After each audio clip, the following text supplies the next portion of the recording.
magsimula, maaari bang magsitayo ang lahat para sa isang panalangin na papangunahan ni Jasmine Bonilla?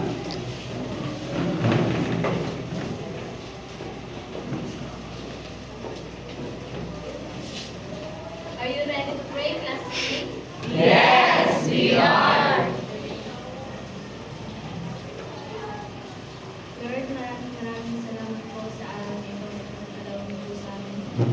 Lord, naway sumama po Ay, yun siya yung pinagdasal. Ipasa niyo po sa aming isipan at marami po yung at sana po, gabayan niyo po si Robert ng Milero ngayon. Yun lamang po. Amen. Amen. Magandang buhay, SS3B! Magandang buhay din po. Bago kayo magsiupo, pakitingin muna ang inyong mga ilalim ng upuan. Kung may ganat at kung meron naman, pakilagay muna sa bag at itapon sa pagtapos ng ating klase. Okay, class, maaari na kayo magsiupo. Mayor, meron ba lumiban sa ating klase? Kinagagalang kong ibatin na wala nang lumiban sa klase namin. Kinagagalang ko din na malaman, no, na walang lumiban sa ating klase. Sinyalis lamang ito na lahat kayo ay ready ng matuto. Ngayon, class, ipapaalala ko lamang sa inyo na sa klase natin ay meron tayong panuntunan. Maaari nyo pakibasa ng sabay-sabay. Smart rules. Show kindness. Maintain honesty. Act responsibly. Respect everyone. Think before speaking. Okay, sana class, no? Tandaan natin itong class ng rules natin hanggang matapos ang ating klase. Ngayon, class, sino sa inyo ang nakapanood ng balita o nakabasa ng balita kagabi? Anyone? Ikaw, CJ. Ang latest po ngayong week na po ay yung pang-torture po ni Ian Ramos, Michelle B. at Samantha Pandilio sa kanilang dating driver na rumored na hindi naman totoo dahil umattend po sila sa Binibini Mayor. Natutuwa ako nung malaman na alam niyo yung nangyayari sa ating paligid. Ngayon, class, sino sa inyo ang nakakaalala ng tinalakay natin yung nakaraan? Ikaw, Jasmine. Diversity among nations po. Tama, pinalakay natin yung nakaraan, class ay diversity among nation. Ngayon, class, para malaman ko kung kayo ay may natutunan sa tinalakay natin yung nakaraan, tayo ay magkakaroon ng isang gawain na tatawagin natin. Wheel of knowledge. Maaari mo bang pakibasa ang ating instruction, Sean? There will be a wheel with the names of the students. The name that starts with an arrow will answer the question. After the student answers, the wheel will spin again to choose the next wheel. Thank you. Ganito lang kadali yan, class, no? Magpapakita ko sa inyo ng mga question at itong wheel na ito yung magdidikta kung sino yung sasagot sa tanong. Handa na ba kayo, class? Opo. Kung ngayon, tayo na ay magsimula. Para sa unang tanong, pakibasa nga ng sabay-sabay. Materials provided by nature, such as land, water, minerals, forests, and energy sources that people use to produce goods and support economic activities. Thank you. At ang estudyante ang sasagot sa tanong na ito ay walang iba kundi si...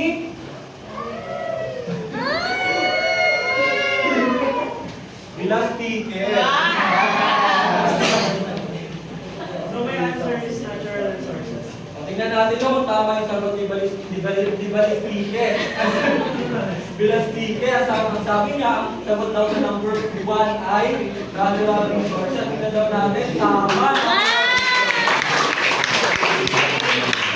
Tama na, natural resources. Kasi pag sinabi natin natural resources, ito yung mga hilaw na materials na ginagamit ng isang bansa para makapaggawa ng produkto at also para mag-provide yung mga pangangailangan ng mga tao. Next question naman, pakibasa ng sabay-sabay. Refer to the land area and population of a country, as well as the average income of its people, which are used to compare and classify countries based on their economic condition.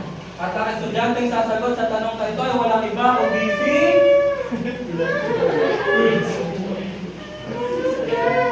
Abogado. So sa tingin mo, ano yung sagot sa question na yan?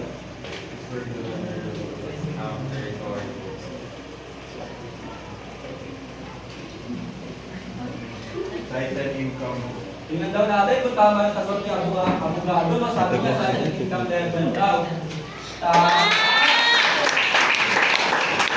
sinabi natin last na sa income level, plus sabi ito naman yung dami ng populasyon sa isang bansa at also kung magkano yung kita ng mga tao sa isang bansa.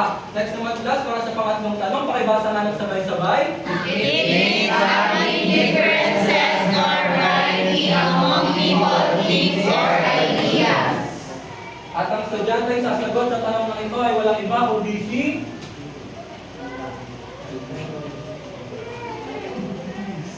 dahil ulit si Balesti, kaya ulitin natin.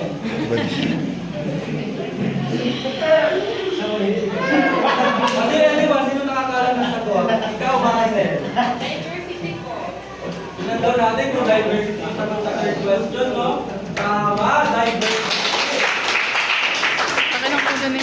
Tama, diversity. Pag sinabi natin class na diversity, hindi lamang ito limitado pagdating sa pagkakaiba-iba ng mga tao, ideas, at also ng mga bagay-bagay. Kasama rin dito yung cultural differences and economic differences na tinalakay natin yung nakaraan. At para naman sa huling katanungan, pakibasa nga ng sabay-sabay.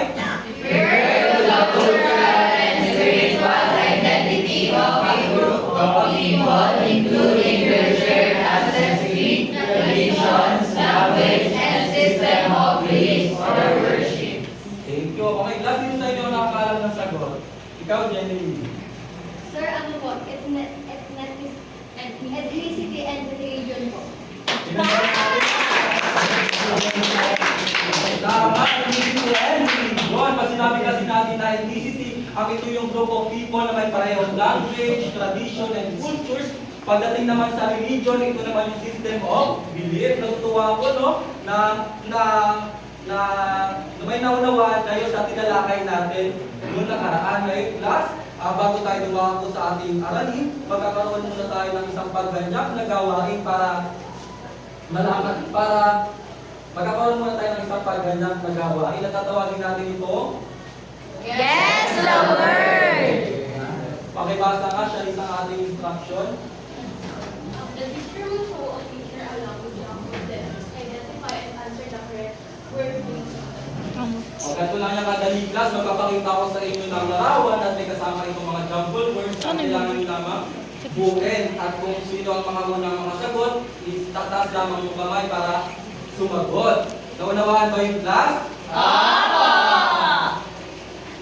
Ngayon, para sa unang larawan, ito ay ang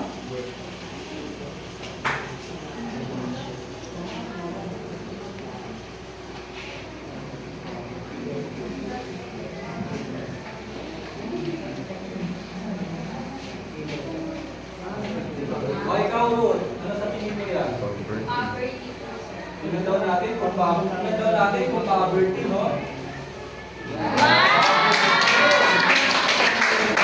Class, para sa pangalawang larawan, Kanina yan yung remote na yun.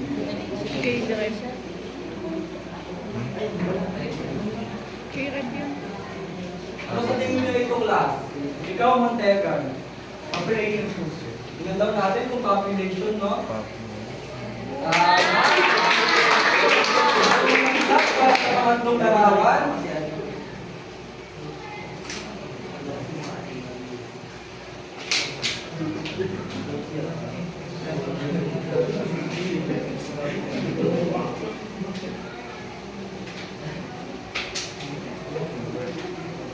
Ngayon naman, para sa pangatlong larawan, sino ang nakakalam dito? Ikaw, Kim. Ano po sir word? Word out natin kung tama yung sabi niya dito, sabi niya workout. Ngayon class, yung mga nakukunin nyo ng mga salita, yung poverty, population, and work, lahat yan ay konektado sa pag-aaralan natin ngayon. Kasi class, ang pag-aaralan natin ngayon ay Daw ng mga types ng mga tao. Characteristics of developing countries. pero bago yun class, papaalala ko lamang sa inyo na sa klase natin ay meron tayong layunin na magiging gabay natin sa araw na ito. Pakibasa nga ng sabay-sabay. At the end of the lesson, 100% of the learners with at least 80% level of proficiency are expected to analyze the common characteristics of developing countries, appreciate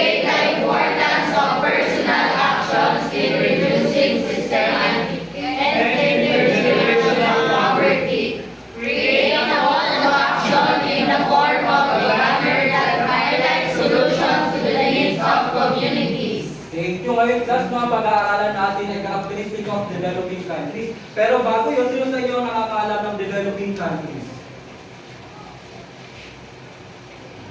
Ikaw, John, Paulo. Ang self-developing countries po, sa way po na developing sex, sa tingin ko po, hindi pa po sila ganun ka-enhance or ganun ka-technology driven po yung countries. Tama, no? Sabi ni Sean, no? Ang developing countries daw yung mga bansa na hindi pa ganun ka-advance. Tingnan daw natin. Sabi dito, no, ang developing countries, sila yung mga bansa na patuloy na i-improve yung kanilang economy, technology, and overall quality of life. Kung dito class is yung economy. Sa economy class, dito yung government is nagpo-provide siya ng mga hanap buhay sa mga tao and also pinapataas niya yung mga sahod ng mga tao para mabawasan yung poverty. And pagdating naman sa pangalawa is yung improving their technology. Dito naman class ay gumagamit sila ng mga advanced na mga technology, katulad ng sa modern machine, yung mga advanced tools, at also yung yun nga, katulad ng sinabi ko kanina, yung mga advanced na technology. Kasi class sa developing countries ng mga bansa, sila yung mga bansa na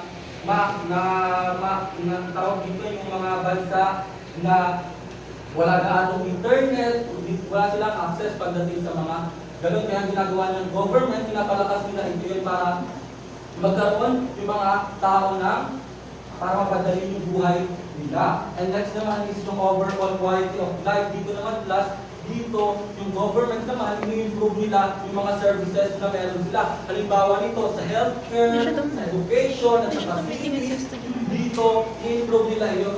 I-improve nila ito. At sabi rin dito, ito rin ay process of industrialization.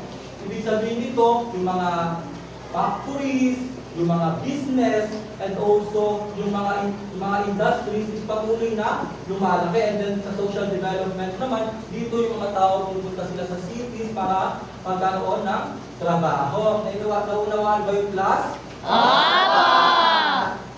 Dahil naman class, na alam na natin ang developing countries. Ano naman sa tingin ninyo ang developed countries? Diba kanina tinalakay natin yung developing countries. Ngayon niya, ano naman yung developed countries? Ikaw, Josh. Kung kanina po sinabi natin yung developing ay papunta pa lang or in the process pa lang, yung developed countries po, yun na po yung nasa advanced na silang phase.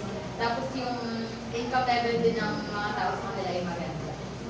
Yung tama yung sagot ni Josh Lee, no? Kasi kapag developed countries na kung kanina nga develop pa lang or i-improve pa lang yung mga technology nila, yung mga economy nila, pagdating sa developed countries, sila ay meron na silang strong economy, advanced na yung mga technology nila. Kabalik na lang siya ng developing countries. Naunawaan ba yung class?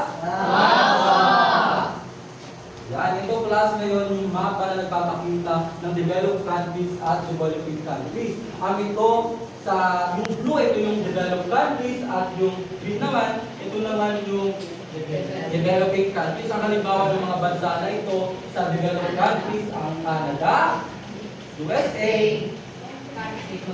at Japan, and also Australia. Pagdating naman sa developing country, yun naman yung mga bansang Philippines, India, at saka Nigeria.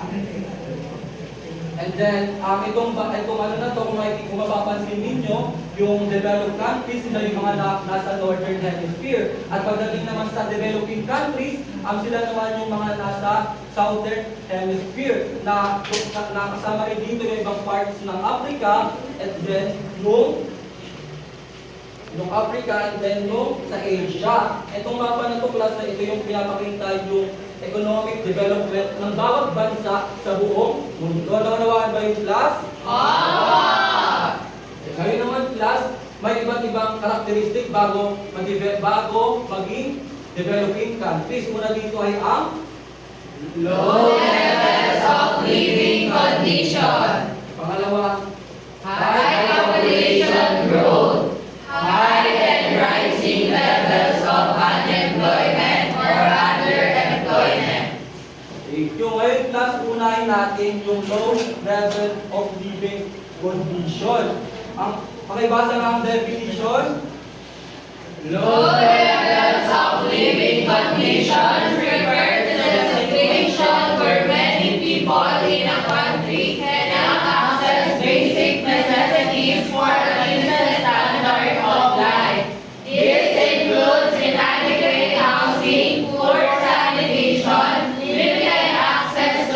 water, insufficient nutrition, poor health care, and low quality education.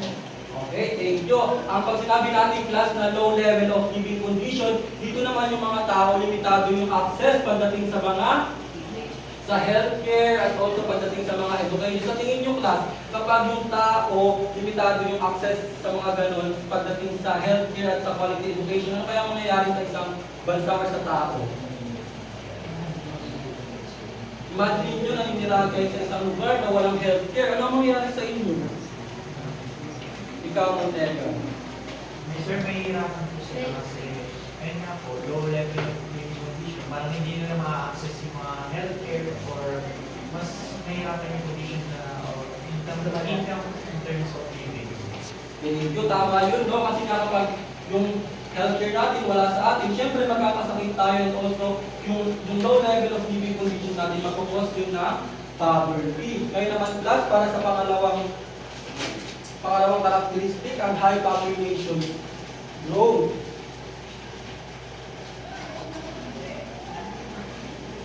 Basa nga ng sabay-sabay. High population growth, versus where the country's birth rate exceeds its death rate significantly. This leads to rapid population increase, which can strain resources like food, jobs, education, and healthcare. O, dito naman class, pag sinabi naman natin na high population growth, ito naman is yung mas marami yung fertility rate or mas marami yung pinapanganak sa ibang bansa compare sa mortality rate or sa pinapanganak. Kaya ang tendency nun class, kapag marami ang population, ano kaya class kapag marami yung population sa isang bansa? Ano sa tingin niyo yung mangyayari? Di ba kanina, kulang yung mga healthcare? O pagdating naman sa high population growth, ano kaya sa tingin niyo yung mangyayari kapag yung bansa ay sobrang daming tao? Sir, dito na po lalabas yung poverty na tinatawag natin kasi hindi na po enough yung resources para matugunan yung pangailangan.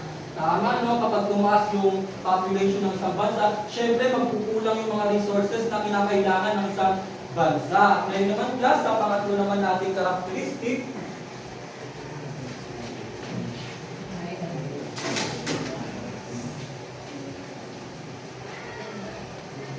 makibasa nga ng sabay-sabay.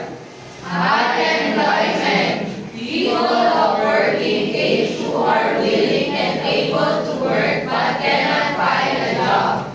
Underemployment, people who are employed but not in jobs that match their skills, working fewer hours than desired, or earning very low wages.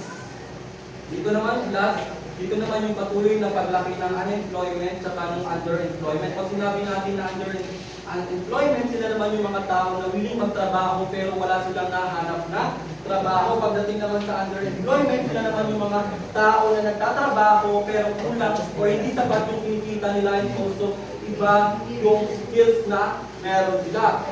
Sa underemployment plus, meron itong mga uwi. Ang una dito ay ang visible. Visible underemployment. Sa visible underemployment plus, sila yung mga tao na nagtatrabaho na part-time na. Gustuin man nila ng full-time, pero hindi yun. Well, then next naman is yung invisible. Sa invisible naman plus, ito naman yung mga graduate, pero iba yung trabaho na tinatahan.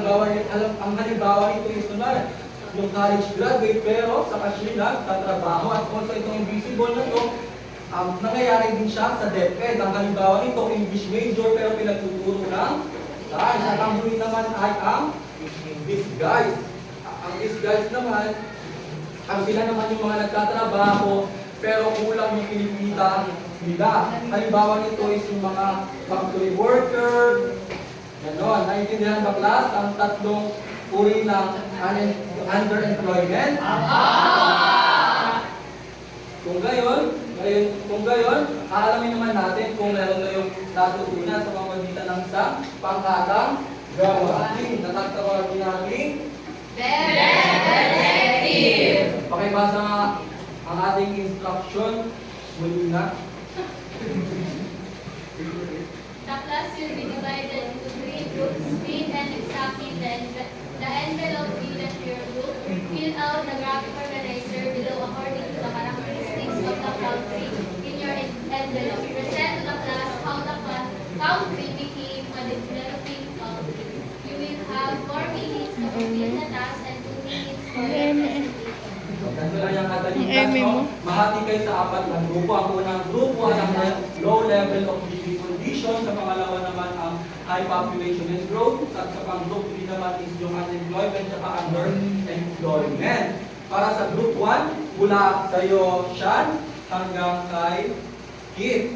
Para naman sa group 2, mula kay Jerica, hanggang kay Marinel. At para naman sa huling pangkat, mula kay CJ hanggang kay Ravi. Naunawahan ba yung class?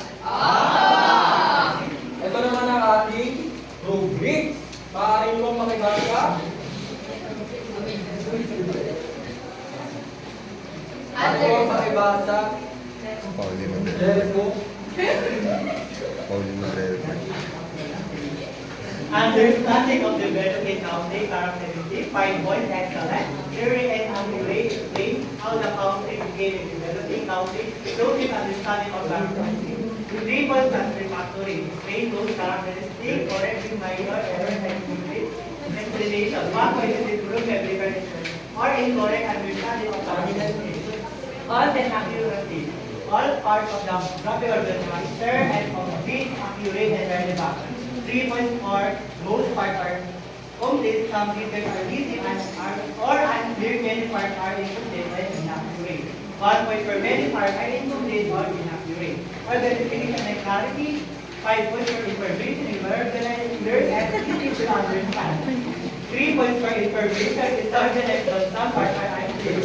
1 point information is disorganized and hard to follow. Group presentation, 5 points for clear and confident presentation. All members participate in the community. 3 points for presentation under the laws and both members participate. 1 point for presentation is unclear, leader participation, per and time. Class, maaari na kayong magsigawa. Papalalang lamang sa inyo na meron kayong 4 minutes lang.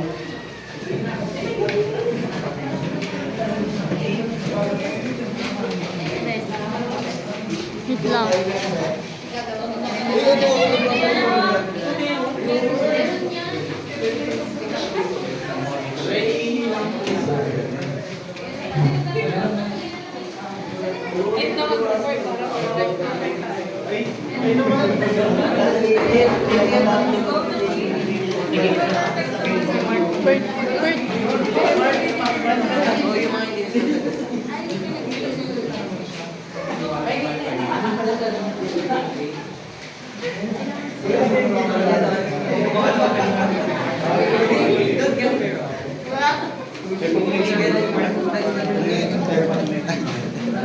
Mga ano na kasi.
Hindi sa Aaron dyan eh.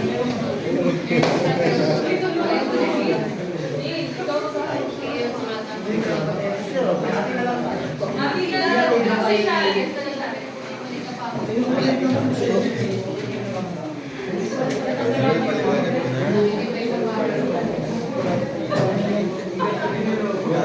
Explain me.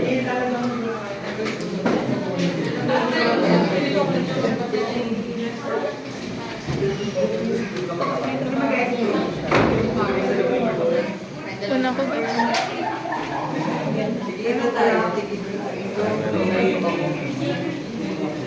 Thank you po.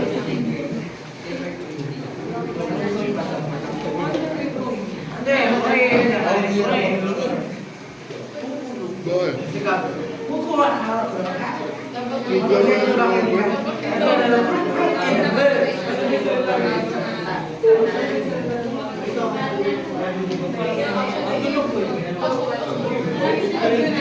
Review, wala nga. May magtitinda. Okay lang, mag-review na ako.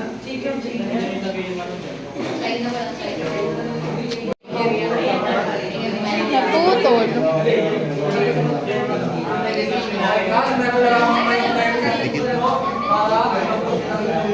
Naputol yung video. 30 minutes na.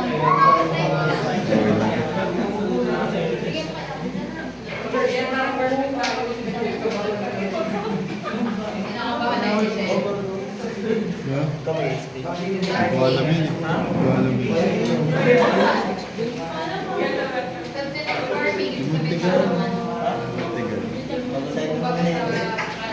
Gawin ron, ako magawa. Okay, class, tapos na ang hour para na magsimula. Okay, class, meron din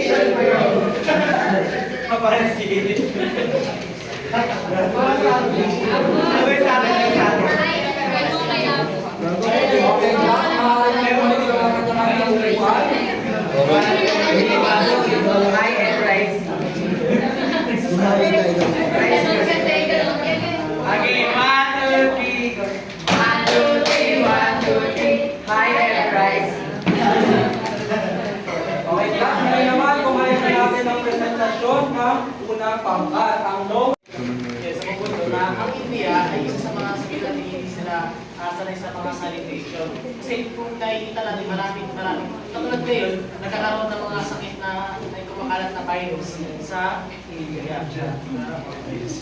Ayun. Pangalawa, syempre, ayun, yung virus. Yun. Pangalawa, syempre, sa dahil for sanitation siya, kasunod na doon ang malnourished. Kasi kung titignan natin, kung titignan natin yung view ng World Health Organization, ang isa sa mga pinakakita dito ng World Health Organization or WHO na lang, para mas madali, ay ang mga bata, kasi yung mga bata doon ay unhealthy, malnourished or mapapayat, or sabihin natin matataba. Kasi ang malnourishment either sa payat, hindi kaya mataba.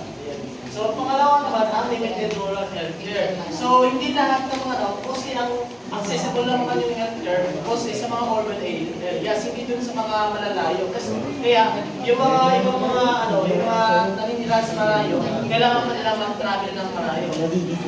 So, hindi siya accessible lahat ng healthcare doon. So, next is yung consistent education. So, kung titignan natin, katulad lang po sa healthcare, yung mga accessible education, mostly nandun sa populated area. E paano naman yung nasa malayo? So, kailangan ang mga estudyante doon, At kulang din pagdating sa mga electricity. Ngayon naman, nasabi ko yung graph na nagpapakita ng poverty rate sa tatlong bansa, sa India, sa Philippines, at also sa Nigeria.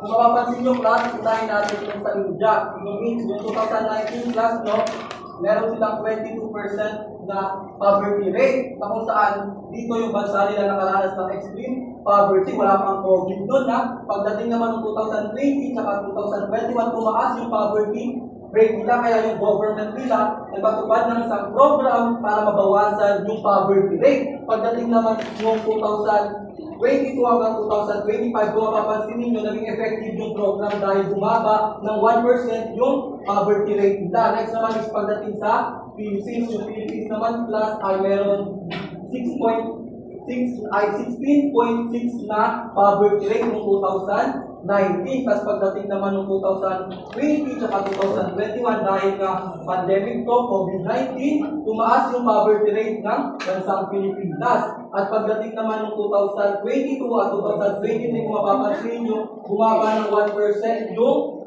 poverty rate. Kahit na bumaba yung population, yung poverty rate, tumaas naman yung mga bilihin sa Pilipinas. At pagdating ng 2024 at 2025, same thing lang din, bumaba yung yung poverty rate, pero ganun pa rin yung mga BDD, mataas pa rin. At sunod naman dito, yung Nigeria, yung kulay green, kung makikita ninyo, yung Nigeria noong 2019 ay 40% yung poverty rate. Ang sila yung tinuturing na pinakamataas na poverty rate sa buong mundo. At pagdating naman ng pandemic noong 2020 to 2021, tumaas yung poverty rate nila.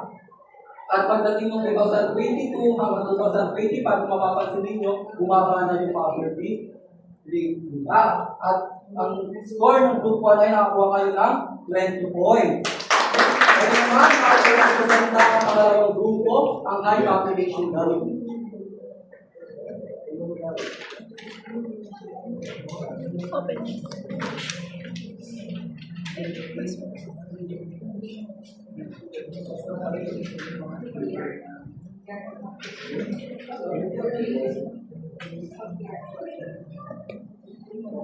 Ay, maaari kang magsimula. Now we're talking about high population growth. We have three countries, that is Philippines, India, and Nigeria. For Philippines, population is 114 million. Let's say na 300,000 square kilometer ang lawak ng land area ng Philippines. So, ibig sabihin, per kilometer, meron na nila 380 or 390. Yung square kilometer pa, nandun siya sa Philippines. Then, yung fertility rate nila, ito yung expectation na ilan yung napapanganak ng isang babae, that is 2.5. Then, 32% ng population nila is under 50, meaning maraming nakadepende sa government dahil ng mga bata pa sila, kailangan nila ng healthcare, education, and healthcare and education. Tapos next naman India, population nila is 1.43 billion and fertility rate nila is 2.0 or kada babae dalawang anak. Then rapid urbanization, overcrowded cities. Nigeria population is 225 million and their fertility rate is 5.3. Ibig sabihin, yun nga, limang anak kada babae. Yung median age na or mostly ng mga tao doon ay 18 years old, meaning dahil doon, nagkakaroon sila ng malaking competition sa paghahanap ng opportunity sa job. Baka naman natin ang group ko.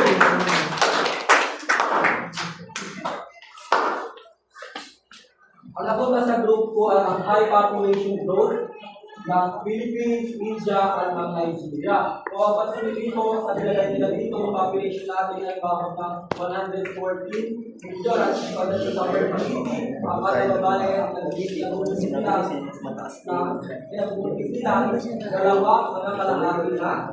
Pagdating naman sa India, meron silang 1.43 million na population at pagdating sa Nigeria, sa Nigeria pala, meron silang 225 million. Pagdating sa India, meron silang 1.43 billion na population. Pagdating naman sa fertility, yung mga babae doon, ang nagpupunta sila hanggang sa 1. Pagdating sa Nigeria, 5, nagpupunta sila hanggang 5. At dito sa Nigeria din, marami yung mga kabataang population. Itong class yung population, itong class yung graph yung population mula 2019 hanggang 2025. Unahin natin yung sa India. Kung mapapansin ninyo, mataas yung population ng India simula pa noong 2019. Meron silang 1.366 billion na population at pagdating noong 2020 to 2021, mas tumaas pa ito ng 1.4 billion na mga population. At pagdating noong 2022 at 2025, patuloy yung pagtaas ng population ng bansang India. Next naman ito sa Philippines. Noong 2019, meron lamang tayo na 108 na population. At pagdating noong 2020 to 2021, tayo ay nadagdagan ng 2 milyon. Kaya yung population natin is naging 110. At pagdating noong 2022 at 2023, Nadagdagan din tayo ng 2 milyon, kaya ng 2 milyon, kaya tayo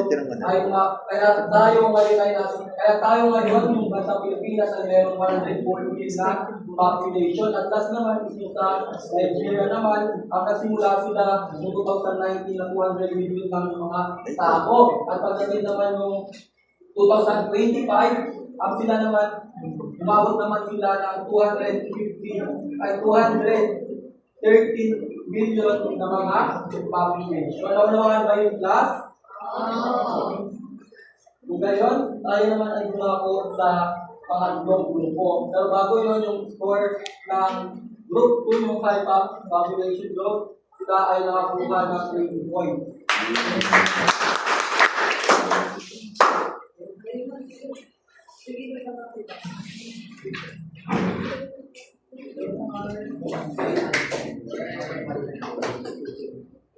So, yung sabi namin ko sa group 3, salutin na po po sa amin is high and rising level of unemployment. Sa Pilipinas, so yung unemployment dito is nasa 5 to 6%. Tapos yung mga unemployment naman is medyo mataas siya, nasa 15%. And average din ng country as almost Filipino workers. May mga nangihibang mensahan. Ano yung masabi ng isang nangihibang dahil nga sa kakulangan ng opportunities ng trabaho dito sa Pilipinas. So sa bansang hindi naman po, unemployment sa kanila is nasa 7.8%. At saka, yung karamihan na trabaho sa India is yung pag-agriculture side. Iba pa trabaho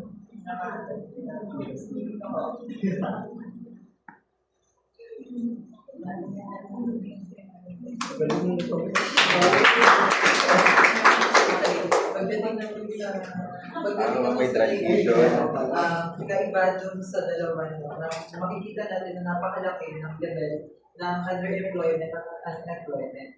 So, tingin din sa kaalaman natin na ang Nigeria, nasipin ninyo isang mahirap na Nigerian people ay 100 piso lang ang kinikita sa isang araw. At kapag titignan natin yung may mga trabaho or yung kanilang minimum wage, pumapatak lamang ito ng 3,000 sa isang buwan. So, imagine yung liit ng kinikita ng mga Nigerian people. So, balikan lang din natin yung nasa India. So, yung unemployment and underemployment sa India is yung 7.8%.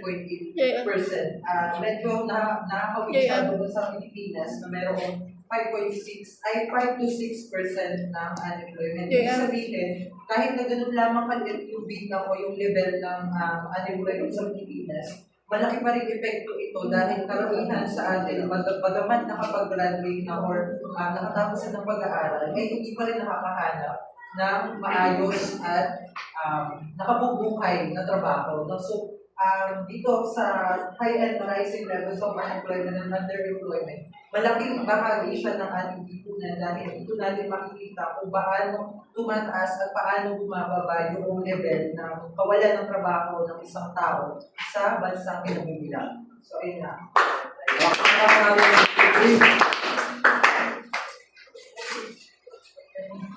Parang nasa kalendaryo na gano'n.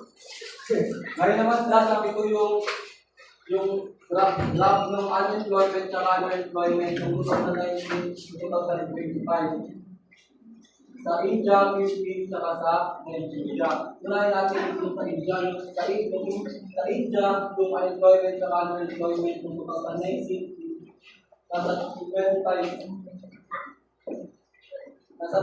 nasa 25% ay sa 5% at pagdating naman noong 2020 dahil nga nagkaroon ng pandemic, nag-lockdown, nag-shutdown yung mga pabrika, tumaas yung unemployment at underemployment ng bansang India at pagdating ng 2021 hanggang 2022 patuloy lang i-recover yung economic growth na meron sila dati. Next naman is sa Philippines naman. Sa Philippines naman, kung mga nakikita nyo ang nagsimula dito ng 5% lang sa 2019 at katulad din na nangyari sa India dahil na nagkaroon ng pandemic, yung mga factories, yung mga pabrika, nagsarado ko, kaya tumaas yung unemployment at underemployment ng mga bansa. At pagdating naman ng 2021 hanggang 2025, then same ng sarili, no? Patuloy nila na i-work yung kanilang economic growth para babalik sa dati yung kanilang mga bansa. Next naman is yung sa Nigeria naman. Yung Nigeria naman, ito yung pinakamataas na unemployment at underemployment. Simula pa lamang noong 2019 kasi kung makikita natin kahit na wala pang pandemic, mataas na agad talaga yung unemployment rate at underemployment rate ng Nigeria. At pagdating naman ng 2022, nabawasan naman, makikita natin, no? Kung nasa yung 2022, nasa 24% yung underemployment rate nila. Pagdating ng 2021, bumaba ito ng 4%, ng 25% na lamang ito. At pagdating naman hanggang mula 2022 hanggang 2025, patuloy yung pagbaba ng rate ng underemployment sa bansang Nigeria. Naunawaan ba yung class? Para sa score ng pangatlong grupo, kayo ay nakakuha ng 20 points.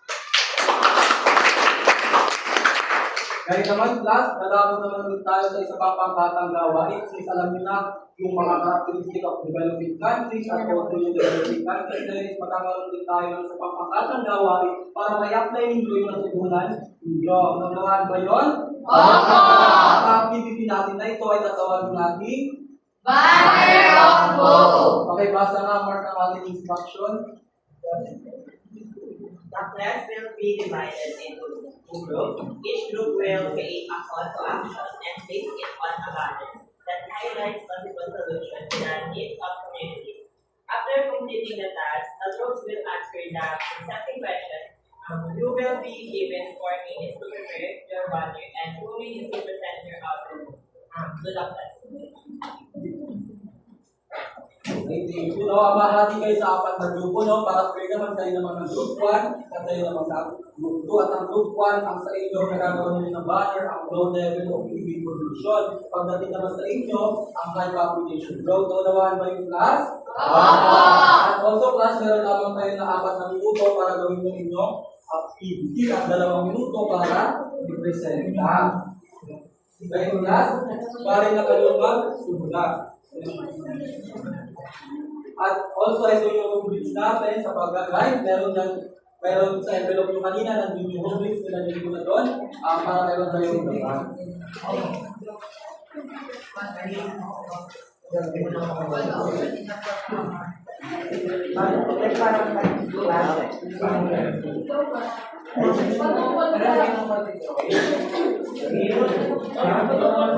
ano po ba sa loob or break lang? Ano po ba sa loob or parang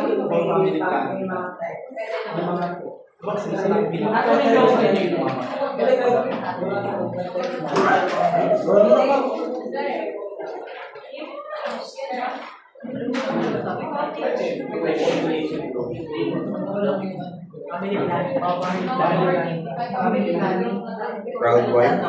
use the point. Ano sa pag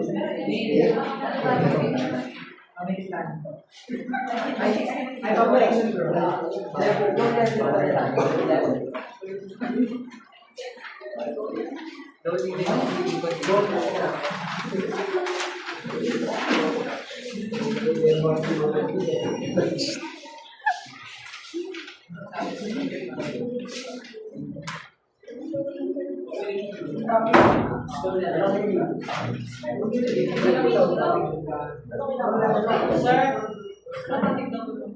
Ay, para sa group 1, kaya ay low level of EV pollution.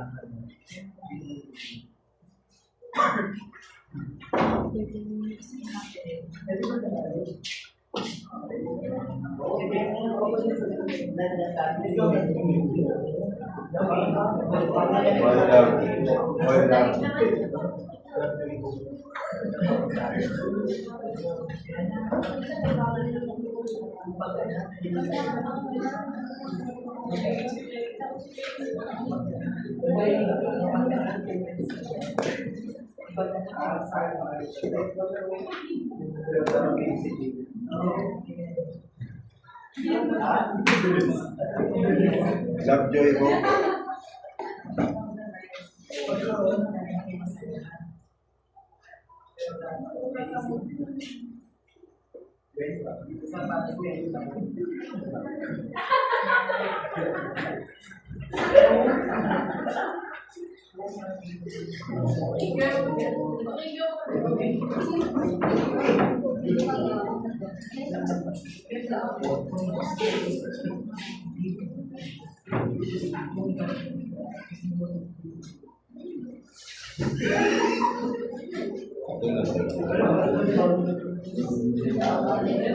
Okay, class, meron na lamang kayong dalawang minuto para gawin ang ating pangkatang gawain.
Class, tapos na ba kayo?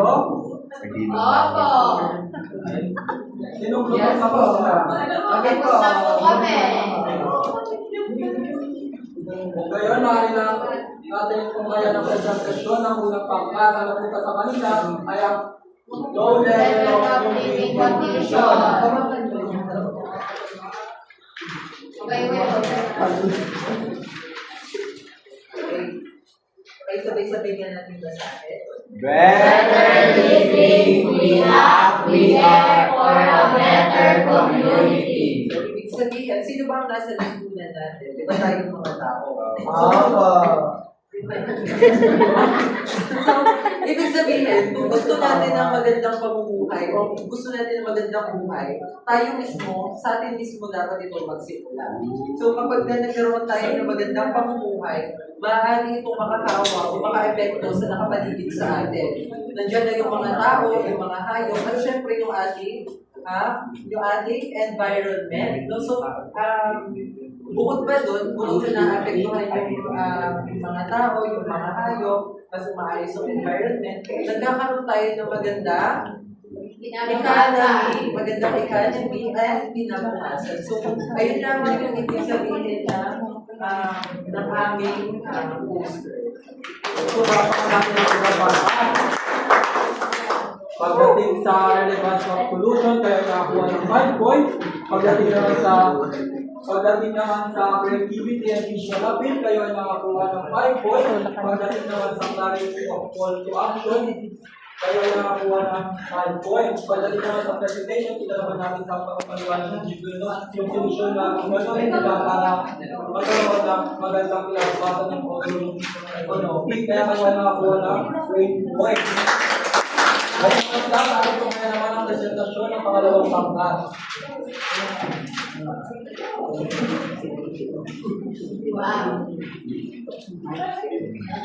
Para naman po sa aming nagawa, kami ang planado ay sigurado Disiplinado!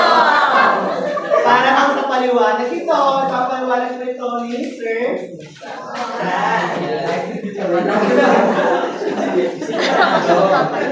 Sinasabi sa banner namin na ang pamilyang nanalo ay sigurado dahil ang pamilyang nagpaplano ay sigurado. Kasi alam naman natin na ang pamilyang nanalo Ay, injectable.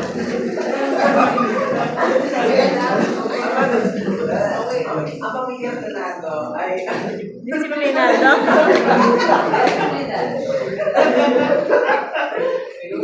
Last, kumain sa lahat, no? Kasi palalabdaman sa lahat ng natin, nakalagay sa respect everyone. Para sa inyong grade, kayo sa relevant of solution, maganda siya na nakakatawa, kayo ay nakakuha ng 5 points. Dahil pagdating sa creativity, sa visual, ang wala na siya mga design, kayo ay nakakuha ng 3 points. At pagdating naman sa clarity of call to action, kita naman natin na tumatawag na nagpe-present, kaya nakakuha sila ng 3 points. At pagdating naman sa presentation at communication, 3 points din yung nakuha ko na. Kaya nakakuha lamang na 14 points. Ngayon naman class, nadako naman tayo sa isa pang gawain na alam nyo na yung mga characteristic at also yung mga kalagayan ng mga bansa, sa bansang India, sa Philippines, at also sa Nigeria. Ngayon naman alamin natin kung totoo ang pinapahalagaan ninyo yung mga natutunan ninyo. At ang activity natin na ito ay tatawagin natin Developing characteristic. pakibasa Miranda ng ating instruction. Each student will write a short reflection that shows how their personal action can help reduce poverty. You will have 3 minutes to complete your reflection. After finishing, hang your reflection on the mat displayed in the classroom. Ganda lang yung madaling class, sulat lamang kayo ng reflection about sa poverty para mabawasan yung poverty. Kung hawak mo na ito, ang ito yung pagsusulatan ninyo at kapag natapos na kayo, ididikit lamang dito sa mat. Ano nga ulit class kapag yung color blue o yung nasa southern hemisphere? Developed countries. At ang color blue naman ay Developing countries. Ilalagay ninyo yung mga reflection ninyo sa mga developing countries. At meron lamang kayong 3 minuto para gawin ang inyong reflection at itigit ito kapag tapos. Kung ngayon, nakita na yung magsimula.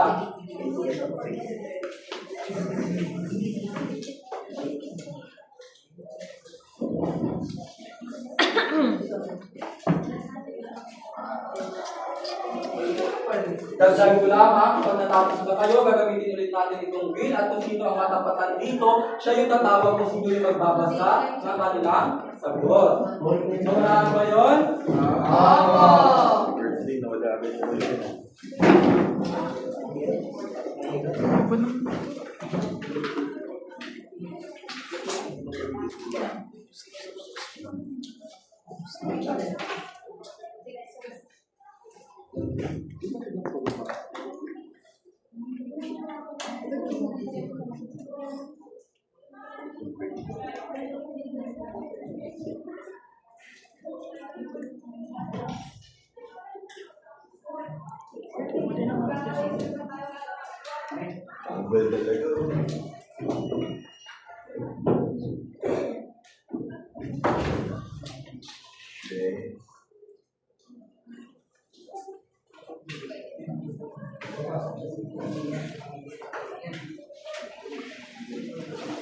Ngayon, last na sa inyo ang tapos na. Kapag tapos na, maaari nyo nang higit sa ating map.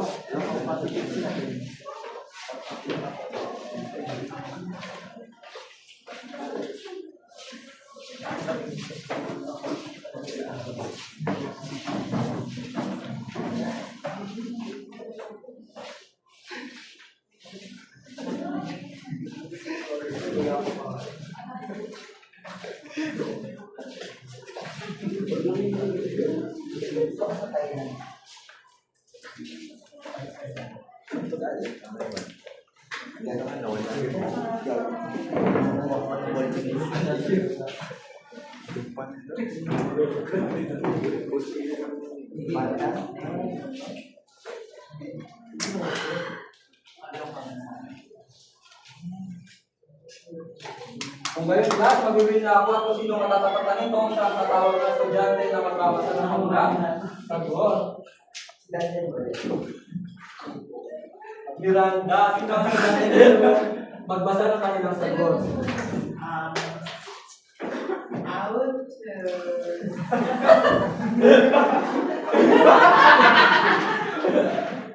Ruth. Ruth, dapat ikaw magbasa ng sagot? Hindi pa daw siya tapos. Kung gano'n pinipin CJ. Sinigal lang ito? Okay, so ano sasabihin ko lang yun?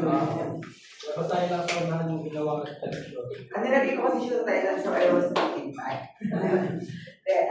I said that poverty really affects the lives and the quality of living of the Filipinos, especially in the welfare. Iba pala pag anak sa bilya.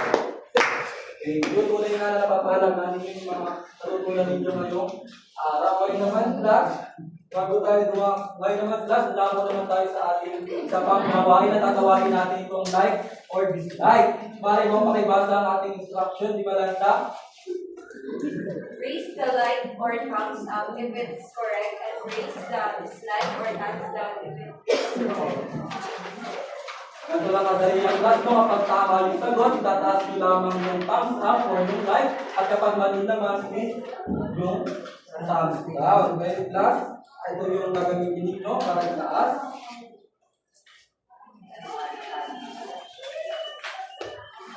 Okay, class, para sa unang tanong, pakibasa nga, Miranda. Many people in developing countries do not have enough clean water, food, and proper housing. Sa tingin nyo, class, ano yung sagot dito? Die! Tama. Ngayon naman, class, para sa pangalawang question. Pakibasa mo, Mali Amson. High population growth makes it easier for governments to provide enough schools, hospitals, jobs, and housing. Dislike! Tama. Para naman sa pangatlong tanong, pakibasa nga, Pauline. Underemployment happens when a person has a job that pays low, is unstable, or does not match their skills. Ang sagot, class. Dislike! Pagbasahin ba nga natin ulit? Like. Underemployment happens when a person has a job that pays low, unstable, or does not match their skills. Yes, like. Underemployment yun. Kasi pag sinabi natin na unemployment, ito yung mga tao na willing magtrabaho pero wala silang mahanap na trabaho. Next naman, class, para sa pang-apat na tanong, pakibasa mo nga, CJ.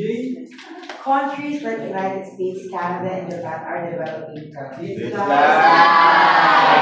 No to yes. Bakit mo nasabi Miranda na dislike? Kasi po, yung United States, Canada, and Japan, they are belong to the developing countries. Developing countries kasi na dahil po kaya si Canada and Japan. Ano sagot mo? It's like who, sir? Tama.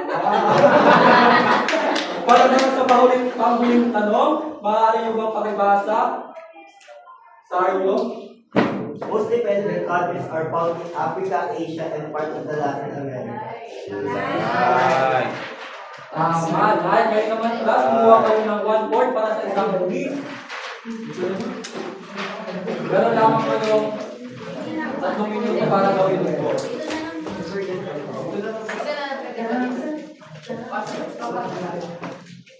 Alam ko ganun class, ito lamang ang ating discussion. Ilalagay ko na lamang ito sa Google Form, yung ating quiz. Dito na nagtatapos ang ating discussion. Thank you so much.